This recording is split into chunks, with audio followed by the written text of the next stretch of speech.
it really is something. I know you guys hear all the time here in Chicago about the violence that we deal with in Sure. Chicago all the time. So when you have like a 14, 15, 16 year old and you're shooting people and your innocent people are caught in the crossfire, I said the question is always asked, well, how do you deal with that? So my response was, I believe that we have to hold the parents financially and legally responsible for the actions of their children. Do you not agree with that, or not? I know that's a What lot to happens when say. you have nothing? What happens when you already don't have anything? Do you send the parents to jail?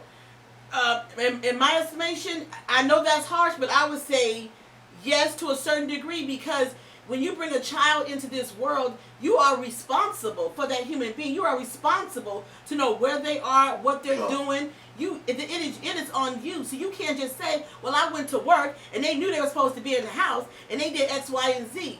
Why is there not someone there that's watching over them when you can't be there? You are responsible. But you know what I think. Um, Here's how you got to look at this. Mm-hmm. This is a generational thing. I agree with This that. is not just. This is not just that mother of that child. Uh huh. This is that mother's mother Uh huh. of Yes. Yes. that child, and so on and so Yes. on. Yes. It's it's it's it's a strategic weapon to keep us in the same position. So one thing about successful people or people, or I'll say other, Okay. sometimes other look like us, Yeah. is the environment is teachable, Mm-hmm. because when they come home they got food. When they go to sleep, there's a nice bed and, Yes. and, and fresh linens, Mm-hmm. and so you're talking about a peaceful drive, walk home, Mm-hmm. as opposed to, I gotta watch my back. I gotta make sure that the gangs don't attack me, or I Mm-hmm. gotta make Mm-hmm. sure I don't get robbed, or Okay. I gotta make sure, this uncle that likes to get a little too close to me Mm-hmm. when he's drinking. Like, there's a whole slew of Mm-hmm. nuances that affect us and cause us to react how we react. So is it necessarily that child's fault that he's lawless? Or if it's his mother's fault because she can't control him, because she never had the tools to teach him? See, I agree with everything you just said right there, and I've seen that because I used to teach, and I taught in a predominantly black area that was had issues.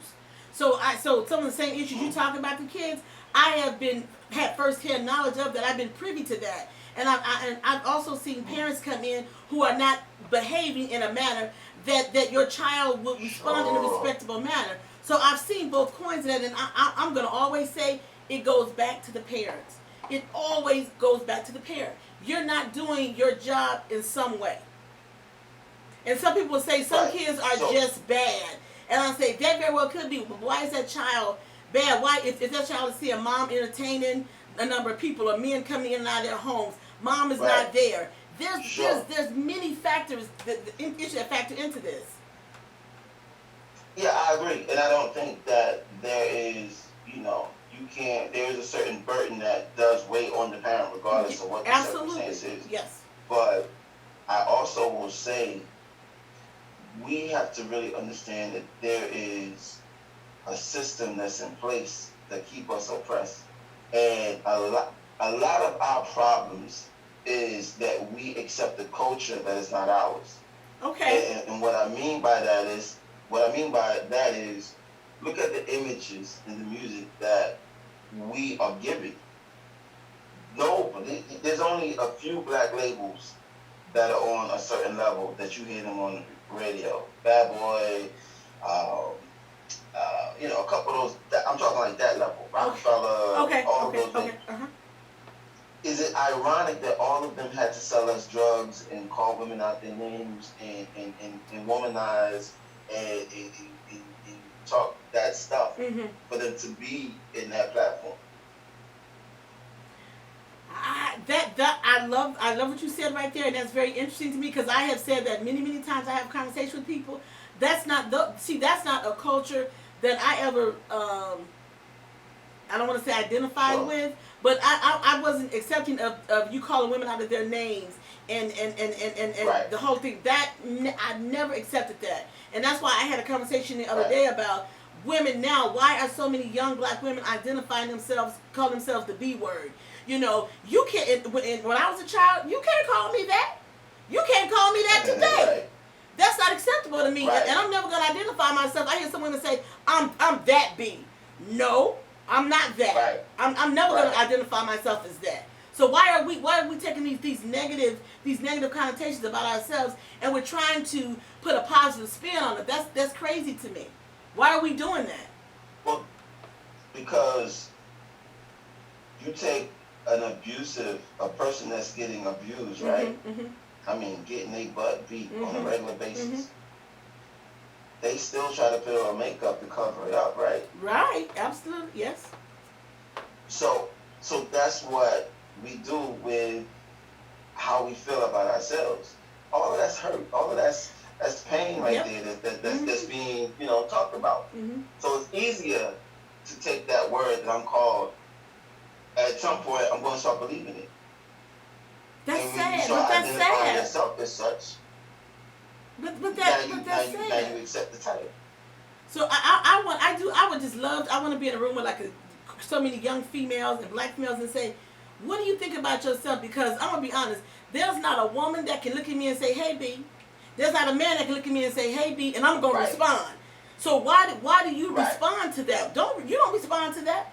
You never or you look at me and say, what's up, N word or whatever. All of those Right. are derogatory. Why do you do that? Why is that accepting? Why do we accept that? But you're now looking at, you don't accept it because you know a time that was different. A lot of these girls that's moving around now, these young girls, grew up listening to that as a child. They mamas playing it in the car loud. Yeah. Trina, like look how long Trina's been around. Yeah. Look how long little Kim's been around. So now this is all they know. This is just music. They don't understand the power of words and how the power of words do affect your psyche of how you see yourself. Absolutely. Because these are black women that are saying this to you. Just like back in the days when Jay-Z first came out, Biggie and all of them, Uh-huh. the music was, the cool thing was the drug dealer. Now, it's cool to be the junkie. So now Wow. you got a bunch of pookies running around. And that's cool now. Everybody talking about being on lean. Everybody want to, pop pills, and that's cool. But what does that do for your life? That keeps you stagnant, right? That keeps you still. That Absolutely. keeps you in the same condition. That's what the culture is. The culture is not ours. The culture doesn't tell us to thrive. We don't own BET. We don't own these radio stations. See, that's what I said. I had a conversation with somebody, and they were saying, "Well, don't black people own BET?" I said, "No. Where have you been? No. BET have not been owned by For since years. for years. Exactly. Because we were talking about the whole Nick Cannon thing, about the whole Viacom, and then they brought up the whole BET thing, and I saw somebody said, "BET not owned by black people. Where have you been?" But also, since I brought that up, I'm gonna touch on that real quick. What do you think about Nick Cannon and what he said? Did you find what he said to be, as they want to say, anti-Semitism? Did you find him what he said to be that? Because I'm gonna tell you, I didn't. What did he say? What did he say exactly? Okay, let me try. I'm gonna paraphrase it exactly because I can't remember. Basically, what he was saying was that the first people on earth were people of color, and he said, and they were of Hebrew, and so he said, what he was saying was that, and then so we should have been the first people. Is basically what he said. But it's basically what he was saying is that we were the first people, Hebrew people. People got offended by that because they were saying that wasn't necessarily the truth. And honestly, that is the truth. The Hebrew people or people of color, were the first people. Yeah. What I don't understand is what I said too is that why are people so offended by it? Because the Holocaust and slavery was pretty much the same. You took women and children, you raped them, you threw them in concentration camps, you put them on plantations. I said, what is the difference? That's what I was telling me. And I had a conversation with a Jewish woman, and I asked her the same question. She said, there is no difference. So I said, so why people got up in arms about it? I said, people don't want to hear the truth. Well, the problem is his boss is a Jew. And she Absolutely. didn't take it doesn't matter about your truth. Uh-huh. It matters about your position and your ability to say it. Mm-hmm. If he had his own platform, he could say that freely without any retaliation. But here's the thing: he was on But his you own. He was can't. on his own. He wasn't on one of their networks at the time. It was his own podcast, so he wasn't on any of her networks or But anything. no, but you know how fragile America Yeah. is, right? You know how sensitive Uh huh. America is. Uh huh. So all it takes is one person to get offended and write it in, and everybody's so sensitive now of backlash. You're talking about a time where you can say anything about anybody, and if they have any kind of following, just like that, you can turn them against them. But what I find amazing though, what I find amazing was that people like black folks like Dwayne Wade and some other ones, they came out and they turned against him because they said they didn't agree that it was hate speech. I said I listened to it, the podcast. I read what was written, and I said the man was simply saying the truth. Why are we so afraid Sure. to hear the truth? That's what I'm saying. What makes what they endured more horrific than what we endured as slavery? What makes it more horrific? It was all horrible. It was all horrific. The difference is they own the ability. I hear you. I get it. I get it. 86 you. I get it. I get it. So what is it gonna That's take? the difference. I said, so what is it gonna take What is it gonna take? What is it gonna take for us to say, okay, I own this platform, and I need to say what I want to say. You know, because I think the only way that the United States is going to heal is that people have to be afraid to have the hard talk. You have to be able to ask the question and say, okay, you white, so why do you feel this way? And when things first started happening with George Floyd and that phrase white privilege came out, and I said, huh. I thought about it, I said, you know what? That's it exactly. That's what it is. They couldn't relate to what we deal with on a daily basis. And that is white privilege. Sure, but here's the problem. Let's say you walking down the street and one of those little girls that call herself a B or whatever, come up to you and try to have an intellectual conversation. How are you going to receive that? You asking me that question? Yes. And she one of That's those. essentially is what's happening. You have people. The conversation doesn't need to be with anyone else at this time for our community. The conversation needs to be with us. And we need to get ourselves together so when we come to the table, Okay. we not just yelling and cussing. I agree with that. I told you this. Yes. You know what I'm saying? We have to respect ourselves. But again, with that being said, we have to attach ourselves or detach ourselves from those things that keep us in this position.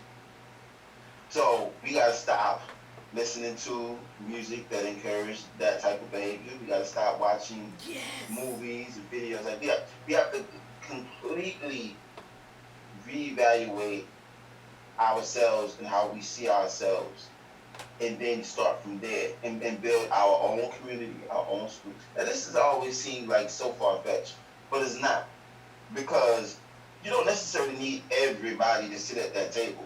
You got enough billionaires in the black community where you can build that structure. You think so? And everybody else. Oh, absolutely. Absolutely. See, I don't know if we have enough, but do you think it's realistic to say, okay, we're here in the U.S., so when people say have your own, do you think that it's fair to say we just want to, I guess, just franchise each other or just stay within our own community and not deal with other races? Because I don't think that's realistic to say that. I don't think it's realistic. Look at what Tyler Perry did. Okay. Tyler Perry took and built his own studio. Right. So earlier part of this year, you had pretty much most of the biggest black actors on his set, on his studio at the same time making movies. Now, that's just one part of the puzzle.